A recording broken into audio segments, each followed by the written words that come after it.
friends everywhere, and welcome to FCTV's Poetic License, January 2023.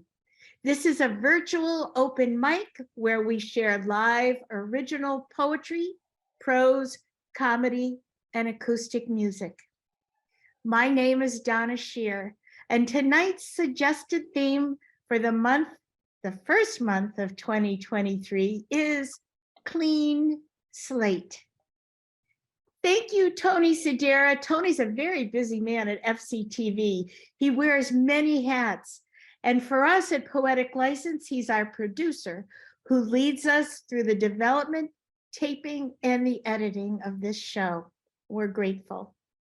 And thank you, FCTV, for providing such high quality broadcasting, events, and classes, like The Conversation, which is a program about equity and racial justice.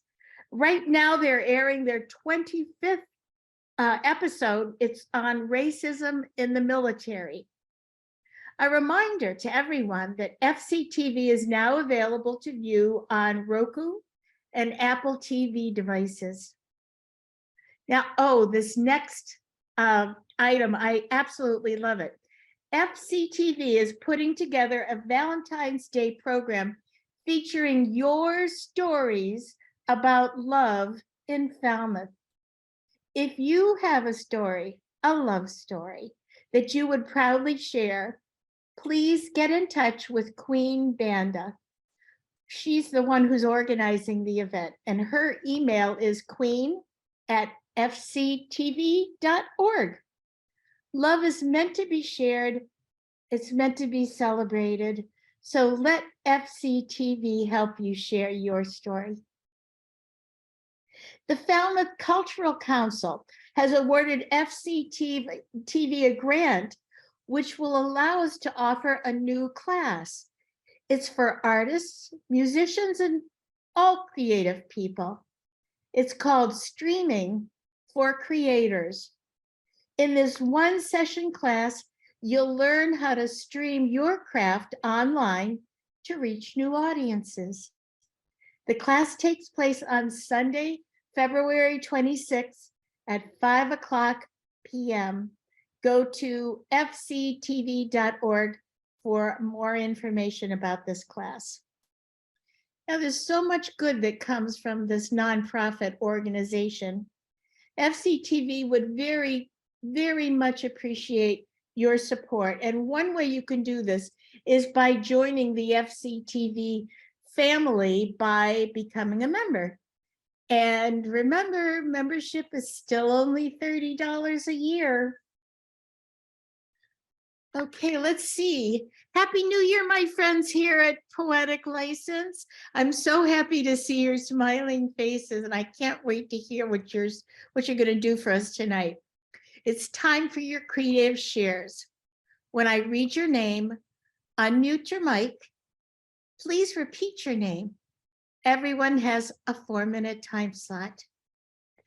I'm going to start us off. My name again is Donna Shear. You've heard the saying, one day at a time. I find that staying in the moment and taking life one step at a time helps me to achieve the clean slate theme that we're celebrating tonight. My poem is called The Brighter Choice. The Brighter Choice. Dove gray, pre-dawn, palms up, birds sip breath. Dream tendrils twine the world of sleep and alert.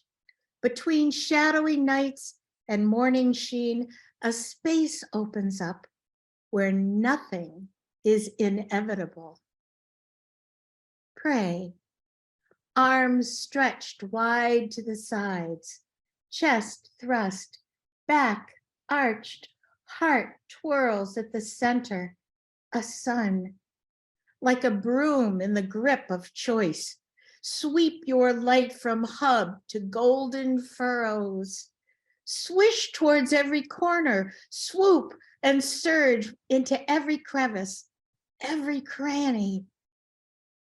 Pray every day we may whisk gloom away into the dustpan of discord while we turn to embrace our sunlit druthers.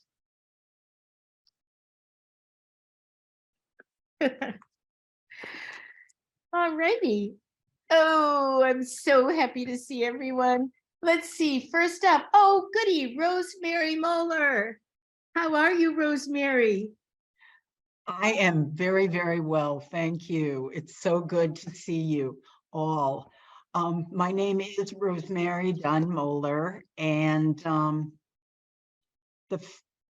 what I thought about when I saw the theme for this month was starting. When I was a little kid, we had the story of the Tower of Babel, and I thought that was great. Love languages. Who would complain about languages? And so it became this kind of starting image for me of learning as many languages as I could. The end of the poem, the word respect is in Italian, Arabic, Greek, Ukrainian, and Japanese. Embracing confusion. I would have loved to have been there at the birth of so many words and sounds, satisfying my discontent with one language known by everyone. No funny nuances, no mispronunciations, just word order in undeviating directions of commonality, inflectional endings that stop nothing, grammar breaking down under the strain of repetitive inertia. I would have loved the moment of confusion in Babel, like a nymph wrapped inside the same boring cocoon, coming out to a whole new world of words to learn, to hear, to sing. Little could be better than the lush taste of listening to French in a chic Quebec restaurant. The scent of Parmesan and Italian marble and glass, the beauty of Chinese calligraphy on rice paper, Arabic carved in stone so lightly they could float on water, Swahili greeting jumble, embracing like good friends, an old Latin carol like Personet Hodie, Celtic crosshatch carving patterns of lost sounds. Such various beauty mustn't disappear back into infinitely reflecting identical patterns of intonation and emphasis. The god of freckles and pied beauty rewarded ambition with a marvelous gift. Felix culpa, new languages, lost languages, notations, and ciphers, vibrating like three piano strings tuned to one note, like the overtones of a perfect chord sung by separate voices in harmony. Respect, rispetto, ihitram, sevasmos, Povaha, Sonkai. Thank you. Oh, wow. What a celebration of language and words. Rosemary, that was so wonderful. Oh, my goodness. Embracing Confusion, the title, wonderful, especially, I mean, when you hear about the it's Tower of Babel, right? When you hear about it, sometimes it gets a bad rap. Yeah. I could never understand why. Yeah. Well, I've been watching a lot of South Korean rom-coms on Netflix. I've gotten hooked on it somehow. And I love listening to the language. I'm reading the subtitles, but after watching so many of them, I'm starting to hear words that I understand. And it's like very exciting. It's so much. Thank you for that. I think languages are so much fun. And it doesn't take away from English to know others. Right. I agree. I wish that children could be taught in the schools a Yeah. second or third language, because that's actually the time for them to be learning Yes, it. So definitely. thank you so much for your share. That was wonderful. Thank you. Sue Beth Carlson, my comrade, my sweetie. Hi there. Oh, Donna, these first two poems were so evocative and uplifting. Yours was like a meditation, and what a celebration of language. I love languages too. Mine, not so much, but here we go. Clean slate. There are a bunch of laws that might need to be cleaned off the slate. Disclaimer. These are unvetted things I read about online, and I'm not an attorney, so please check for yourself to verify the laws in each locale. But here's some of what I found. Nevada, no driving a camel down the highway. Alaska, no moose on sidewalks. Norco, California, you have to get a $100 permit to keep a rhinoceros. Whatcom County, Washington, no Sasquatch poaching. What? Georgia, it's illegal to live on a boat for more than 30 days. Hawaii, it's illegal to live on a boat in a state harbor unless you own the boat. Also in Hawaii, it's illegal to place a coin in one's ear. Massachusetts, it's illegal to make, sell, or own an explosive golf ball. Connecticut, to test if a pickle is legally fit for human consumption, if you drop it 1 foot, it should bounce. LA County, it's illegal to wear a zoot suit, I think still to this day. Mostly they were worn by Latinos in the LA area in the 1930s and 40s, and divergent views led to zoot suit riots. Washington, D.C., no dancing allowed at monuments. Okay, that's dancing, now singing. New Mexico, it's a misdemeanor to sing only a portion of the national anthem. California, it's illegal to whistle for a lost canary before 7 a.m. As for poetry, an individual work of poetry can be treated as illegal by being banned. An example is We Real Cool by Gwendolyn Brooks, which was banned in schools in Mississippi and West Virginia in the 1970s for the phrase We Jazz June, due to supposed sexual connotation of the word jazz. She intended no such connotation, so apparently the sexual innuendo was in the minds of those who banned the poem. Now the serious stuff. These are ingredients for tonight's recipe. Is it legal to refuse to bake a cake for a gay wedding over religious freedom? Is it legal to refuse to serve an anti-gay Christian group in a restaurant over freedom from hate or possible incitement of violence? Clean slate. Let's wash clean this idea of freedom for all. We may also need to wash our aprons before preparing and serving food freely. Many have been pouring dirt and food stains all over the fabric of our freedom throughout the world and throughout history. And many today are trying to create a recipe for legislating freedom out of existence. Laws are meant to protect freedom by providing guidelines for how to respond when one person's freedom conflicts with another's. Baking cakes or serving them, recipes like laws are adapted and evolve over time. What is baked into our societal structure, and what is the recipe that's best? Well, here's the recipe I came up with. Freedom cake. Note, for best results, proceed in this order. 1. Take infinite parts compassion and peace. 2. Combine with shredded servings of challenging experience and carefully measured, sustainably sourced, non-EMO data. That's non-electronically modified. Pour mixture into pan until it flows evenly. Infuse with creativity to taste while also being mindful of the rules of baking that allow the cake to rise and remain tender. Bake warmly, serves all. And last but not least, if I may, I have one more. So washing things clean makes me obviously want to stand on my soapbox, so here I go again.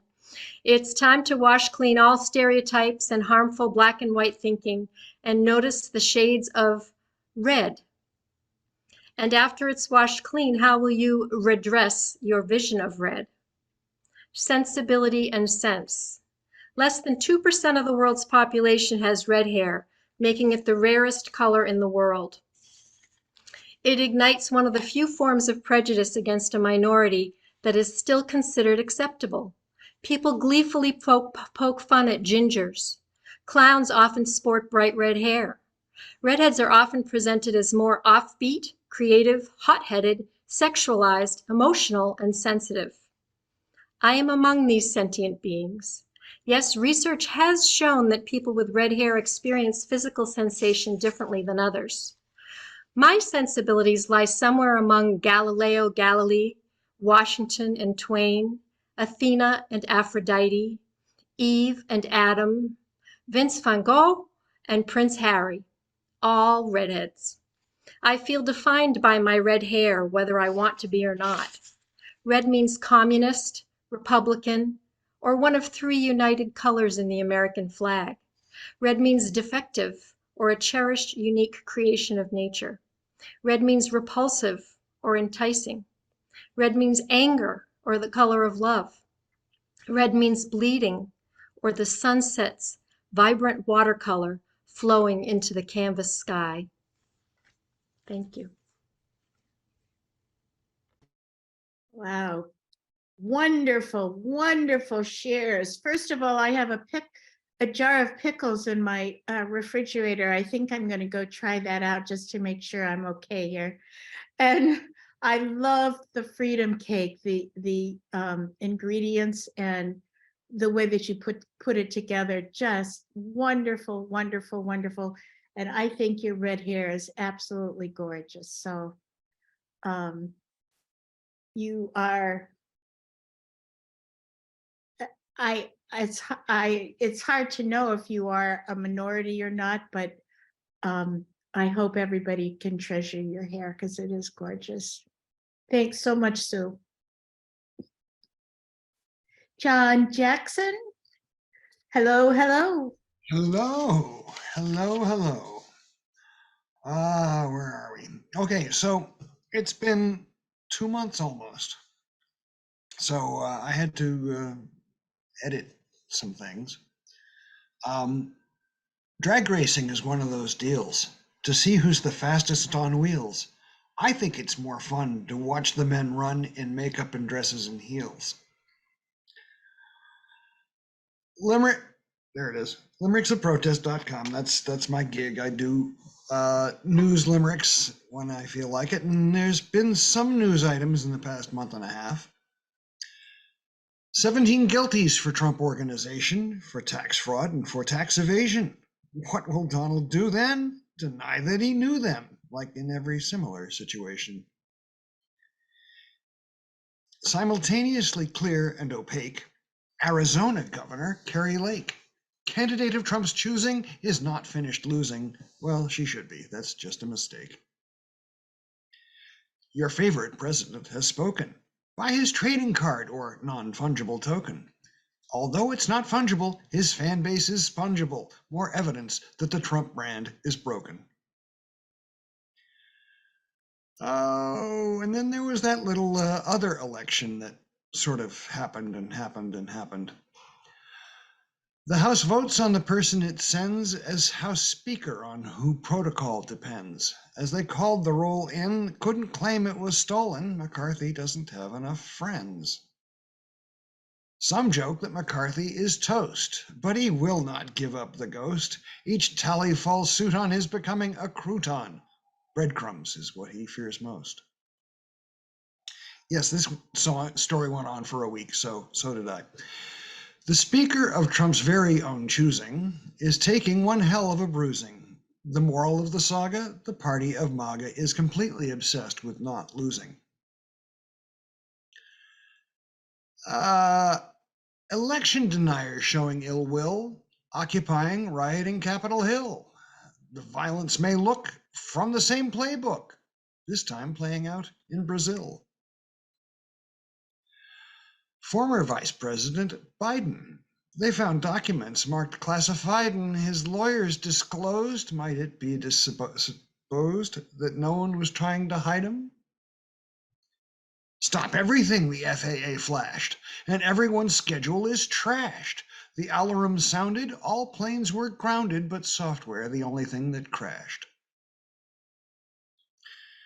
Federal debt has Republicans feeling, raising a stink about raising the ceiling. If the government can't borrow, we'll be shut down tomorrow. Neither choice is very appealing. I won't waste our time by defending federal income exceeded by spending. Those who cry socialist are the first to get pissed as government services are ending.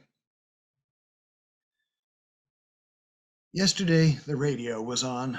The music brought memories strong, and I started humming. It's been a long time coming, and it's gonna be a long time gone. And anyone knows me knows I wasn't humming, I was singing, and quite loudly. Biden's papers, they're nothing new. Turns out Mike Pence has some too. If we want to find more, we should look to Al Gore or the crypt of Spiro Agnew.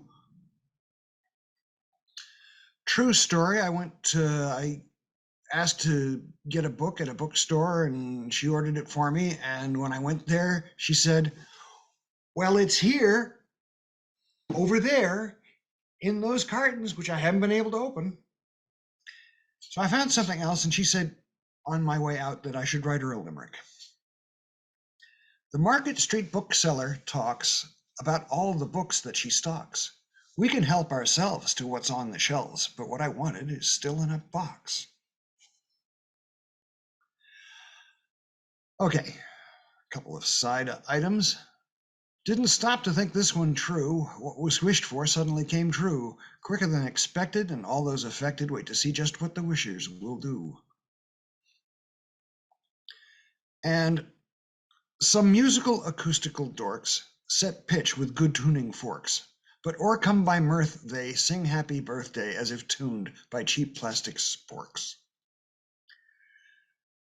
And that will do it for now.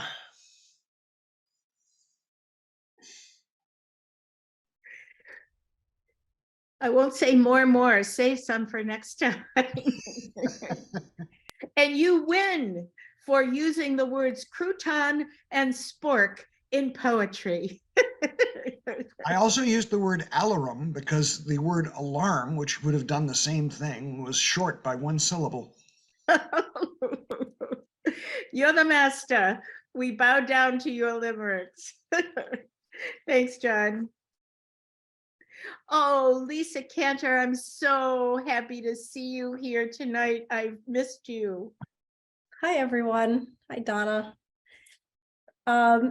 So yeah, I was going to say the same thing about crouton. I've never heard it in a poem or limerick. And Donna, dustbin of discord. What a great phrase. I love that. So a clean slate for FCTV, January 26th, 2023. What I wanted to do for tonight was write you a poem about the irony of a clean slate, but I couldn't. I wanted to talk about how it is that we as human beings wait. Yes, we wait until a certain date when we feel we can wipe the slate clean, delete the past prose, begin again, and aspire to be, conspire to make sure we become something more than what we were. We delay until that demarcation day, a New Year's resolution, the turning of a calendar page, the morning we finally feel well enough, the year our youngest child leaves home, the age we finally retire. We wait and we plot and we plan. And perhaps if we're fortunate enough to wake on that day, depending on what type of woman or man we might be, we begin again to create the person we want to be. A clean slate, a new leaf, a fresh page, an untouched canvas. But don't we see the very irony? It certainly is true of me, this notion that we could leave behind that which came before and wipe the board clean, like clapping erasers, and then chalk would never be seen. But we know, those of us of a certain age who were blessed to be the ones to erase that black or green slate, the lessons before could still be seen. Who are we? Unlike the animal kingdom of which we are a part, with hubris we set ourselves apart from living beings whose lives unfold according to what? And we say, no, we can determine the date at which all will begin anew. We have the power to reject the beauty, the scars, the love and the pain, the atmospheric pressure that created rain that allowed us to take seed, to weep our way here. And we think we can make it, nay, fake it, as long as it is no more, as though it is no more. But you see, this cannot be. And so I tried to write my poem for tonight, the one about the irony of the clean slate. I tried because tonight was the open mic date. I did, but now it's too late. So there you go.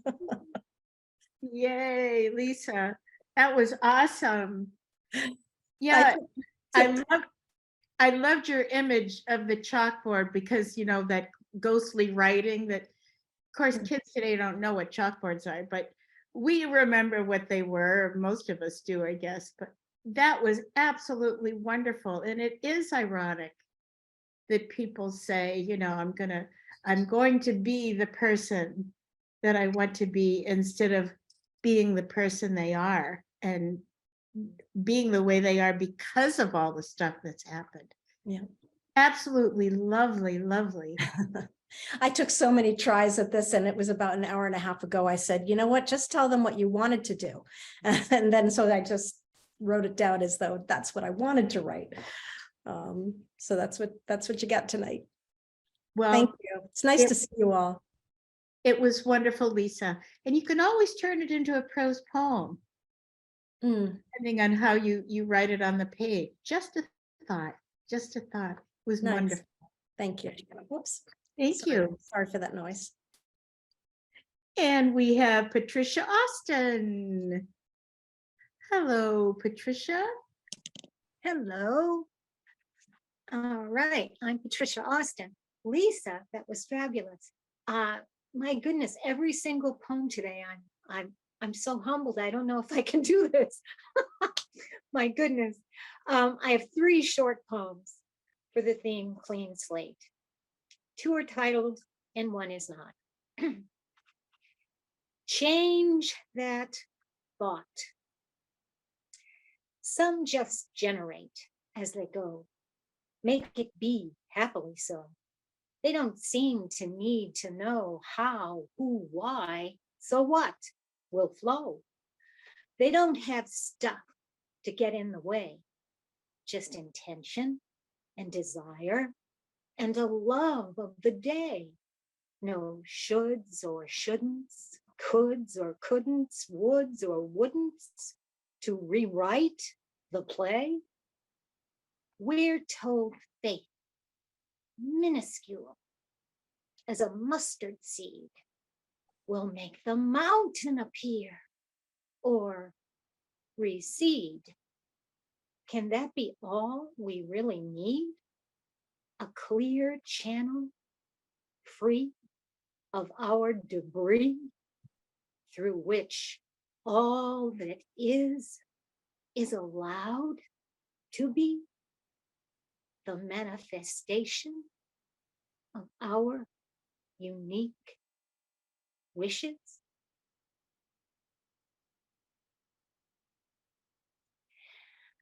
Flash at the window. What is the true purpose of our daily life? Is it not to see what is around us? To take in the beauty of the dance of light from that which is positioned to be perceived by your eyes, ears, heart, or mine. The sky exists, but only you, can see it as it is, swiftly transitioning through a moment all around our pretending stationary vantage, the only glimpse of reality at congealment, dissolution, here, now, then, never to be seen or acknowledged, unless in the flash of a shared moment, it is. The swelling joy that comes from seeing that which can only be just for me. You may be the true and secret gift of God, a moment of awe shared only by you, me, and he who also knows of it.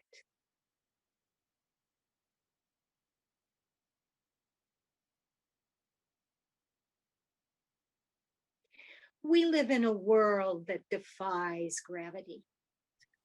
All that holds us is of our own making.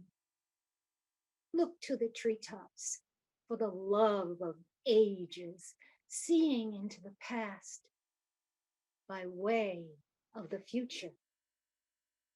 Unentangle the present to glide upon reality. There is no reason for what we have made and think we must keep. We could clear the slate in the tick of a clock. It is our own hearts that beat true time. When the height of our beliefs transcends the harness of our concocted fear, all blended dimension will dance in our eyes.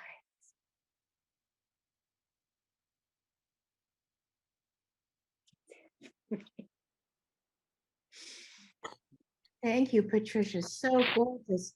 My favorite line in the first poem was minuscule as a mustard seed. That's got to be a title for another poem. It's so fabulous. That is so fabulous. And then in a flash of a shared moment, very powerful second poem that you read. It's very powerful. You always come up with the big stuff. Thank you. Thank you, Patricia. I don't know about that. And anyway, but thank you. Jerry Reed, it's your turn. Hi Donna, hi everyone. Nice to see everyone again. It's a reminder about how satisfying it is to hear words come together and rhyme. There's something like inherently just beautiful about, oh yeah, that fits together. That's really nice to hear how you did that. So nice to be here again. I have a song and let me pull it up for you. And the song is again based on my experiences doing therapy, and just had to make sure that the sound is going to come. And so this idea of the song is called On Your Mark, and it's kind of a meditation of patients I've worked with who go from kind of ruminating over aspects of their life to processing the emotions or thoughts that need to happen, and then that eventually leads to some sort of action that they take and change in their life.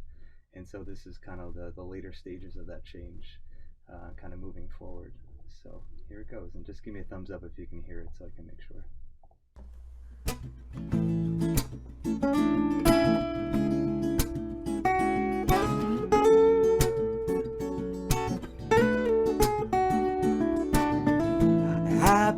bracing for the bumps, but there are really none, just my idle mind's creation. I've been sitting on potential, don't know where it went or forgot where it came from. On your mark, set and go, nothing but open road. On your mark, set and go, your power lies inside of your soul. Stand up straight, clean up your mess. This life is just a test, and the future is anyone's guess. On your mark, set and go, nothing but open road. On your mark, set and go, your power lies inside of your soul. And throw down your anchor when you don't know which way's up.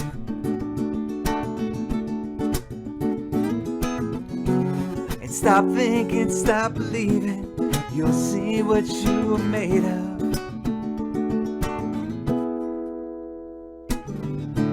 On your mark, set and go, nothing but open road. On your mark, set and go, your power lies inside of your soul.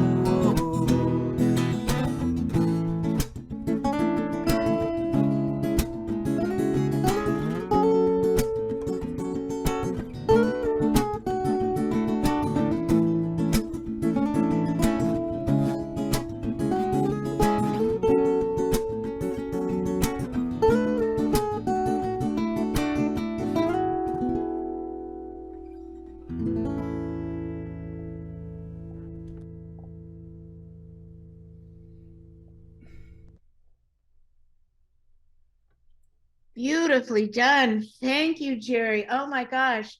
Perfect title for what you had to say. On your mark, set, go. And I love, in a poem, we would call it a naphra, but power lies inside of your soul. Yes, it does. And the future is anyone's guess. That's kind of a scary thought, which is maybe why people have trouble on marking and setting and going. But great song. Thank you, thank you, thank you. Thank you so much.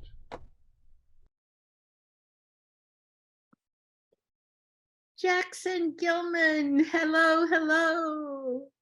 Hello, I am Jackson from Onset, Massachusetts. And you started off mentioning, Donna, that idea of one day at a time. And if you think about it, every new day is a clean slate. And the fact that these days keep happening sometimes seems quite miraculous as our doomsday clock is getting closer and closer. Got to be grateful that, hey, each one of these days is still happening, and I'm not sure for how long, but so enjoy every one of them.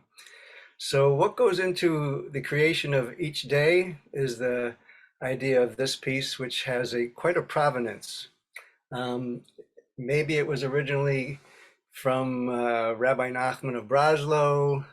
It ended up being in a book called The Dybbuk, the story of the seven beggars. Then the Traveling Yiddish Theater got a hold of it, and then my friend, colleague, poet Martin Steingesser got a hold of it, and now it's in my court. So we each have our little twist to them, and that's what happens with lots of these stories. It's got a lot of beautiful images in it, so I choose to tell it with sign language. And it's called The Heart of the World. At one end of the world, there's a mountain. And on this mountain, there's a rock. And from this rock there flows a spring. Now, at the other end of the world, there lives the great heart of the world.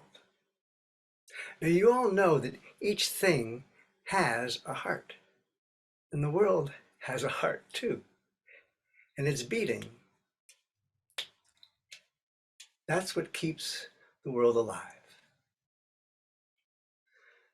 Now, the great heart of the world sees the spring. It is filled with desire. It is filled with longing. It is filled with love for the spring. And of course, it wants to be closer to his beloved. So he leaves his place and he starts to move. Now, as he is approaching the mountain from which flows the spring, he realizes that if he takes another step, he will no longer be able to see the top. He will lose sight of the spring. And if the great heart of the world should lose sight of his beloved even for an instant, then he will die.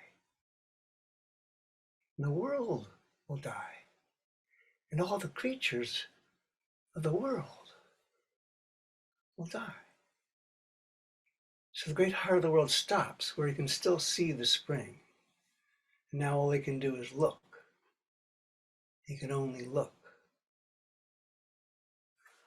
But then he notices that the sun is going down, and he realizes that when night falls and darkness comes, that he will no longer be able to see the spring. He will lose sight of his beloved, and he is going to die anyway. And all the creatures of the world too. So at this moment, the great heart of the world pours out his sorrow in a song. He sings to his spring. And the spring hears it. And she answers it with her song. And these two songs, they meet. And they become one song. And this one song spreads across the earth, along with the colored rays of sunset, which pour out and touch the hearts of all of the creatures and awakens their song. And just at this moment, the sun is going down and all of life is joined together in this outpouring of color and of song. There walks on the earth one of the just, one of the shining, Lamed Vavdik. And she is a weaver. She gathers all these heart songs, these colored rays of light and of love. She weaves them. She weaves them into time.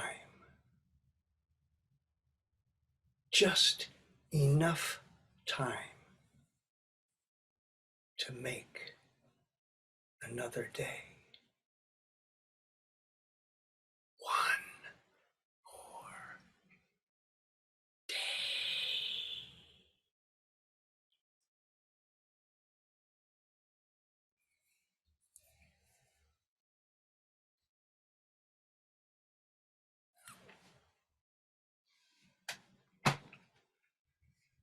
Absolutely spellbinding.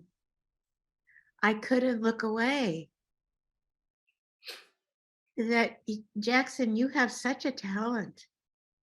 And I love sign language. I don't know a whole lot because I'm self-taught, but I absolutely love sign language as a language that touches people's hearts. So how cool that the story you told was about the heart of the world. That was so beautiful. I'm suggesting that you insure your hands, okay? So wonderful. Thank you, thank you, thank you. Wow. Maria Silverman. Hello, darling. Hi, Happy New Year. Happy New Year. So oddly, before I knew your theme for this month, I had written a poem in December called Tabula Rasa. So I think I'll read that. I have a second one to follow, but I'll start with Tabula Rasa. Night turned this new page, newly fallen, crisp, linen fibers crunching underfoot of my pen. I would walk out slowly, hesitating, so as not to slip and fall, getting messy in meaning, scraped up with syllables, all wet with words. Day breaks above the cloud cover, bends the edge of the page down, marking time. This page, right now. The yard is clear, no prints in it yet, no mistakes yet made. The snow lies neatly on each plank of the deck like lines waiting for letters, and in between, fence posts like pauses. The clematis has gone to seed, its soft snow laid with soft snow, a gentle place for words to rest. And the autos sitting with their eyes closed under lids of ice, dreaming of stories untold. Bare branches of trees are naked sentences, laying out their angular structure against the waiting white. I can imagine paragraphs as perfect as the points of the pickets, glittering with diamonds, as inspiring as the wind casting crystals through the cold air, as novel as this nascent world. But I'll never know. I never opened the door, too afraid of the cutting critique of the wind, of failing to write my day well, of falling down on the page, crumpled now by the afternoon sun. The unparalleled premise of the brick pathway melted away, a poem unwritten, thoughts not thawed. I shut the binding. I'll set my ink to sink into new ground tomorrow. Wow.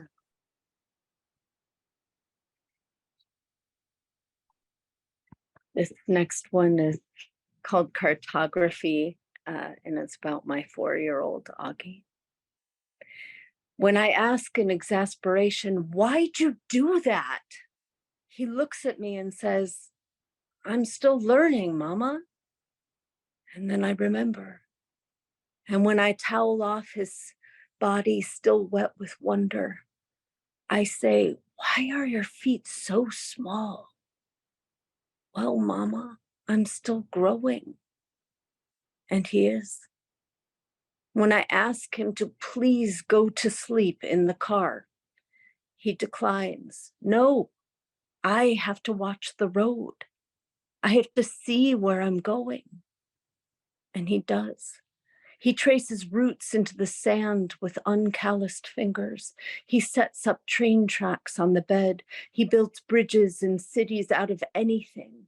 This forest, he says, stretches from Africa to Philadelphia to New Jersey, all the way up to Virginia and Fall River and Connecticut, up to Delaware. He draws his finger over maps, gliding on roadways, round roundabouts, traveling great distances. I envy his constant embarking. I watch him leave over and over again.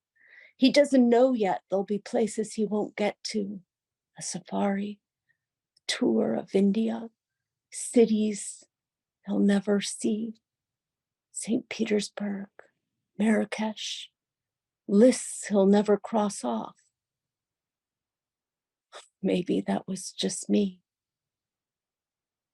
Maybe he'll follow every plan he's making and more. Maybe he will go everywhere.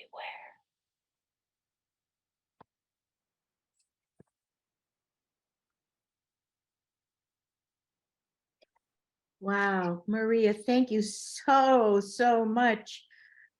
The tabula rasa, the whole idea of being afraid of writing anything, that block that gets to so many, not just writers, but people who live, how to live their lives every day. That was gorgeous.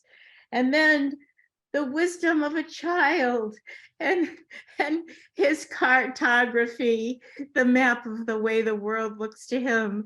It's so big. Philadelphia could be near Connecticut, or I mean, it's just absolutely wonderful. What a delight. And I hope he does go everywhere. Thank you for your shares, darling. All right, Wayne Stuke is in the house tonight.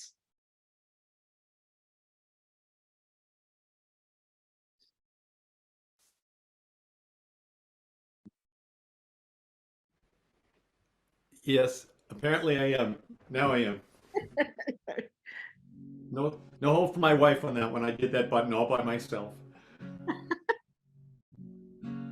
Uh, this was a labor here. This song here, mainly because I just I have an attitude about clean slate. I just don't think I know I can't ever do it. All right, and I just think that it may not really happen anywhere.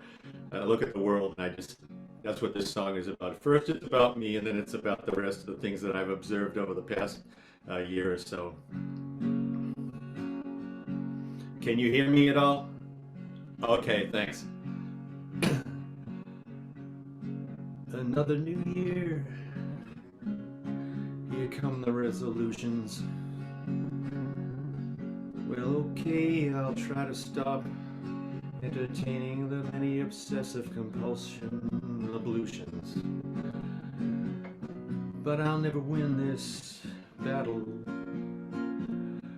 with OCD stresses, because attached to them have come a host of past successes. After all, it's a family gift from a lineage with depression, and it's not such a welcome possession. Yet this New Year's song feels like a little bit of psychological freedom. Suppose my song doesn't go thud like a falling log. Maybe I'll cancel the counseling session. Oh, praise be to God. You know, I'm gonna ask some infamous politicians to join me in my New Year quest. Since their fascist, bigoted, racist, insane statements this past year have damaged the nation and caused civil unrest. Our federal government is like a railroad engine that's falling off the tracks. Too many pointing angry fingers, lacking any facts. So let's see, Kevin, after the January 6th attack, you scolded and blamed Trump's behavior. And then 2 days later at a Mar-a-Lago dinner, he suddenly became your living savior. Oh, hello, Carrie Lake. You lost a fair fight in an Arizona governor's race. But we'll remember your 6 failed lawsuits, much to your disgrace.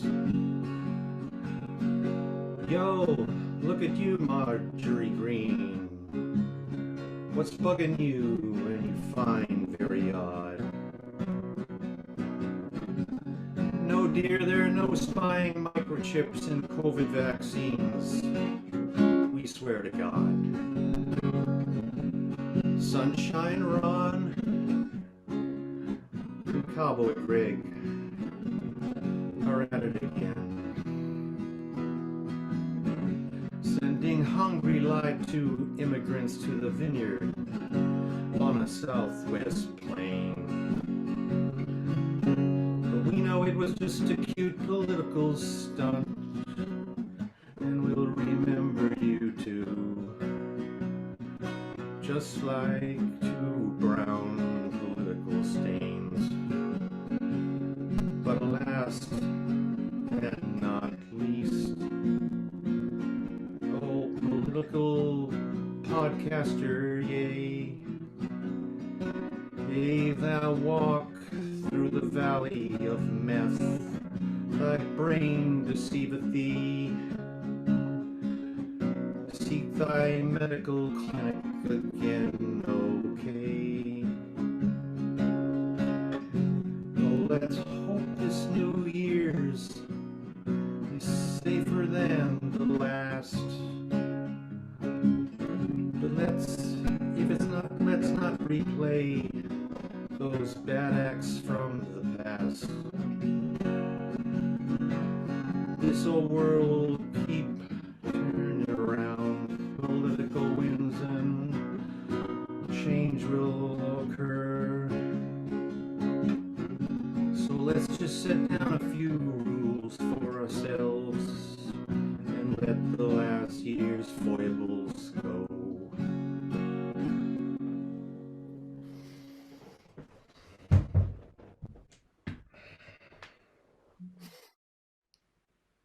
What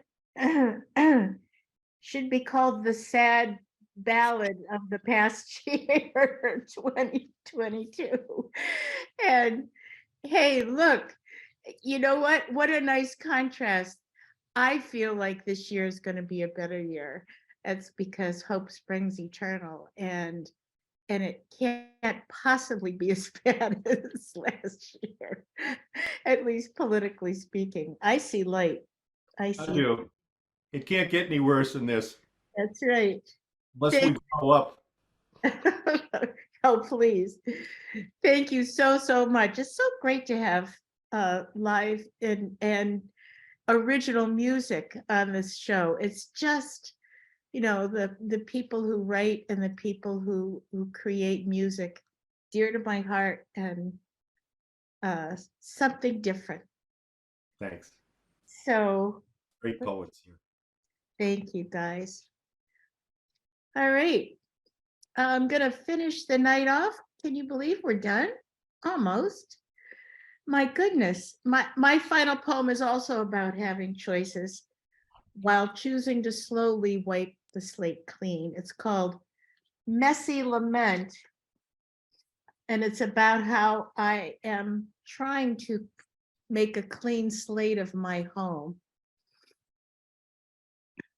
The Messy Lament. My house is an onion, which I have tried to peel, shedding tears through the years. Bloated, ballooning with belongings, crowded and crammed with clobber, stuffed with stuff. My new strategy is to sharpen the blade of resolve. Fine dice each layer. One tabletop, a sliver of drawer, one unburied box, a clean single swept floor. As I balance the days with work and play, the onion no longer triggers tears. I lean to turn over one green leaf at a time.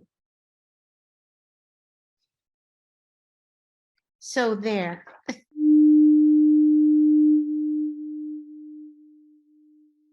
Goodness, Now, you all know that this edited performance will be shown on FCTV's Channel 13, as well as its YouTube channel. Thank you, Tony, for all the editing that you do. Audience friends out there, if you would like to join us, we would welcome you with open arms and open ears. You can sign up by texting Tony Sadira. His email is tony@fctv.org. Our next poetic license will be the fourth Thursday in February, February 23rd, 2023. The suggested theme for February is self-love. Self-love.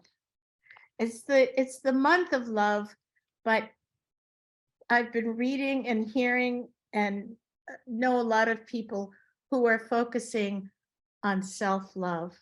And so I thought, well, that might be a nice way of looking at love this year. Thank you again, Tony, for your wonderful help. Thank you, cherished performers. I love you for having the courage to create and share your beautiful talents with all of us. So until we meet again, peace and shine on.